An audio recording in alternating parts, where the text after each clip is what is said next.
En esta radioemisora presentamos Llaves para vivir con éxito, a cargo del internacionalmente conocido maestro de la Biblia y escritor Derek Prince, quien comparte su experiencia personal y ministerio cristiano en Llaves para vivir con éxito. Bienvenidos.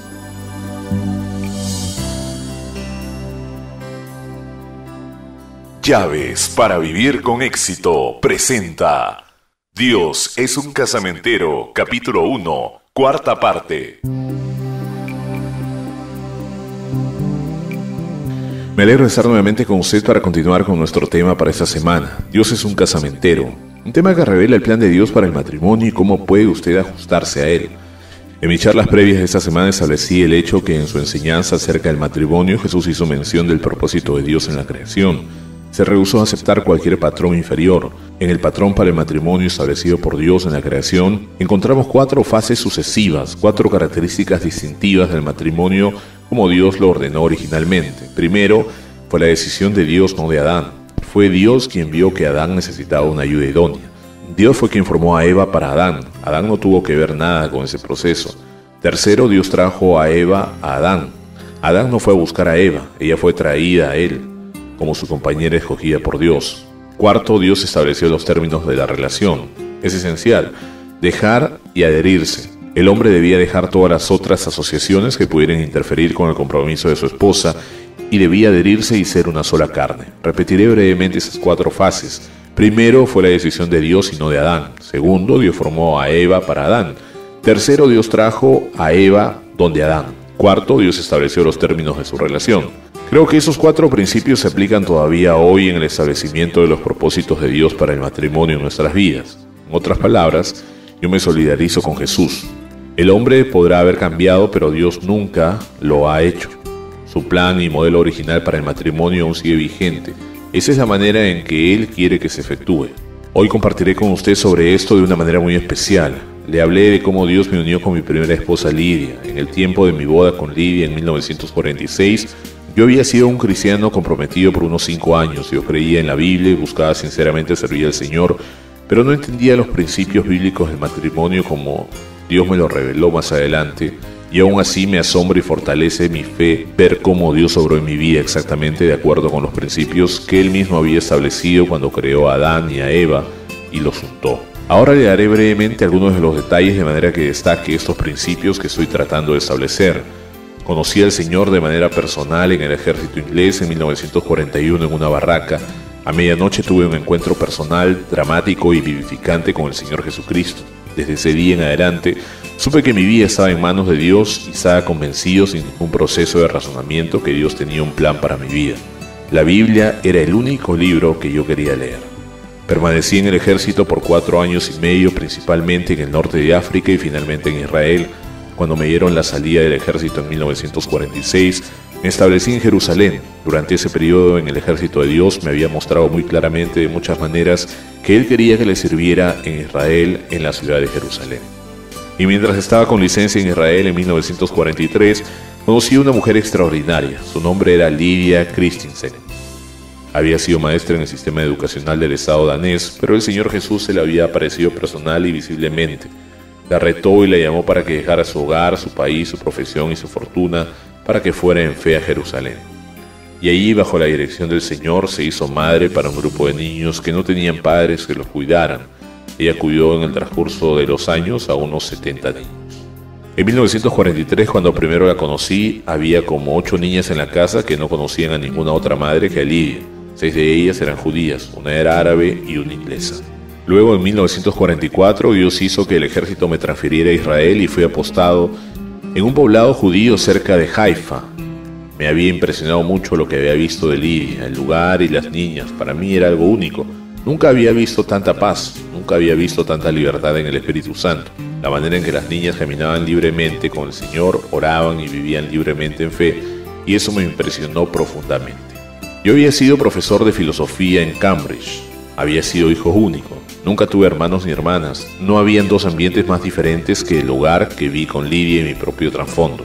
En 1944 Dios hizo dos cosas muy especiales en mi vida. Me habló dos veces muy clara y directamente. La primera vez fue para llamarme a ser maestro de las Escrituras, y ese llamado, me alegra decirlo, se ha mantenido vigente hasta hoy. Siempre hago un comentario sobre el versículo que dice: fiel es el que os llama, el cual también lo hará. No es nuestra astucia, sino la fidelidad de Dios la que nos pone en el lugar al que nos ha llamado. Un poco más adelante comencé a orar por Lidia y las niñas porque sentía una profunda compasión por ellas. Obviamente tenían poco dinero y Lidia tenía muchos problemas en un país que veía con malos ojos a mujeres solas. Ella era padre, madre, doctora, maestra, abogada, todo para ese pequeño hogar. Así que sentía como mi deber espiritual orar por ella. Recuerdo que un día, mientras oraba por Lidia y las niñas, Dios me habló. Fue una de las cosas más inesperadas y sorprendentes que Dios jamás me ha dicho, y que debo confesar que me ha dicho cosas un tanto sorprendentes en diferentes ocasiones.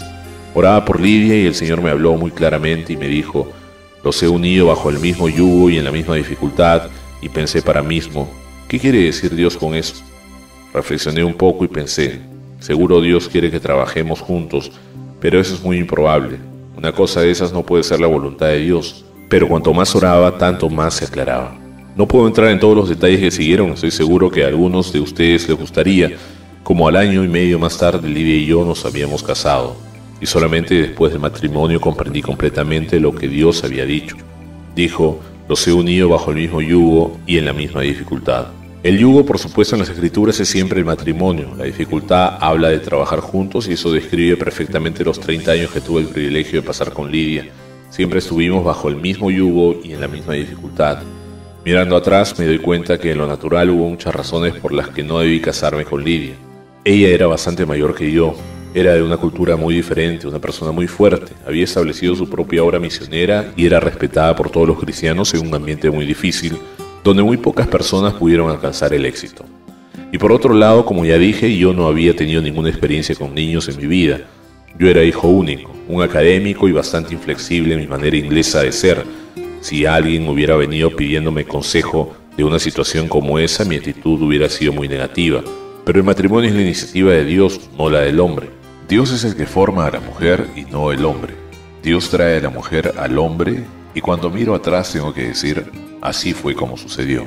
Dios probó su elección de Lidia para mí. Pasamos 30 años juntos en formas exigentes y tremendamente activas del servicio cristiano, a veces en peligro, a veces en estrechez, a menudo en pobreza, pero éramos felices. Logramos una unidad que impresionaba a muchos. Después, cuando viajamos a muchas naciones y ministrábamos juntos, la gente se acercaba maravillada de la unidad que había entre nosotros. Recuerdo que un hombre se acercó y me dijo: ustedes dos trabajan como si fueran una sola persona. El hombre no puede lograr eso, pero ese es el propósito de Dios en el matrimonio. Serán una sola carne. Si obedecemos a Dios y cumplimos sus condiciones, si hacemos caso a su voz, Él lo hará. Puedo decir, para la gloria de Dios, que a través de nuestro matrimonio muchas personas fueron bendecidas, fueron ayudadas, encontraron al Señor, fueron sanadas, fueron llenas del Espíritu Santo. Eso es algo cierto. Algunas personas venían a nuestra casa a todas las horas del día y de la noche. Nunca los rechazamos, pudimos ayudar a muchas de ellas. Ministramos en varios continentes a diferentes tipos de personas, a personas de diferente denominación, pero el llamado de Dios se mantuvo vigente. Y si tuviera que enfatizar una característica de todo, tendría que ser nuestra unidad, especialmente en la oración. No puedo pensar en nada más importante en el matrimonio que eso, la unidad en la oración. Jesús dijo: si dos de vosotros se pusieren de acuerdo en la tierra acerca de cualquier cosa que pidieren, les será hecho por mi Padre que está en los cielos. Qué reto más grande para parejas casadas, esposo y esposa, donde ambos son creyentes. Si usted puede lograr esa armonía, esa unidad, entonces sus oraciones tendrán un poder irresistible. Puedo recordar situaciones y cosas por las que Lidia y yo oramos, y me maravillo de ver cómo Dios invariablemente nos dio la respuesta a muchas oraciones cuando orábamos en esa unidad, en esa armonía. Simplemente le digo a usted hoy, basado en mi experiencia, que el plan de Dios para el matrimonio como fue inicialmente diseñado es mejor. Él no ha rebajado sus normas, pero nos levantará a su nivel y los cumplirá en nuestras vidas si confiamos en Él. Nuestro tiempo por hoy ha terminado. Regresaré mañana a la misma hora para seguir hablando de mi experiencia personal. Hablaré de mi segundo matrimonio.